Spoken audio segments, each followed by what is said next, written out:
अस्सलाम वालेकुम दोस्तों। मैं आपको अपने चैनल उस्मान ब्यूटी टिप्स में वेलकम करता हूं और उम्मीद करता हूं कि आप सब अल्लाह ताला के फजल व करम से खैरियत से होंगे।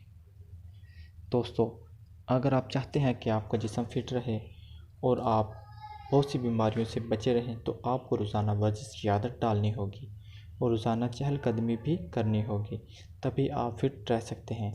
अच्छा दोस्तों, आज मैं आपको बताऊंगा कि आपने एक दिन में कितना चलना है और कितने टाइम के लिए चलना है और आप कितना चलेंगे तो आपके जिस्म में क्या तब्दीली रूनुमा होगी। दोस्तों, 3 कदम चहलकदमी ब्लड प्रेशर में कमी का बायस बनती है और 5 मिनट मूड में खुशगवार तब्दीली लाती है। 5 से 10 मिनट तक तख्लीकी सोच बेदारी में तब्दीली आती है।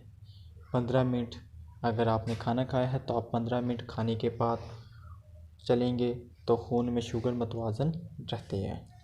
दोस्तों, अगर आपने खाना खाया है तो 30 मिनट खाने के बाद मोटापे से आपको हिफाजत मिलेगी और 40 मिनट के लिए आप अगर चलेंगे तो दिल के अमराज से हिफाजत पाएंगे।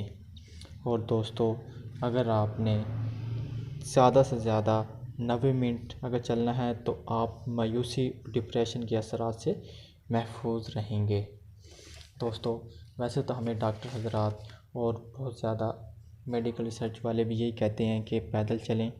तो दोस्तों, अब आपने सुन ही लिया होगा कि कितने टाइम के लिए चलेंगे तो क्या तब्दीली हमारे जिस्म में रूनुमा होगी। तो हमारे चैनल को सब्सक्राइब करना ना भूलें।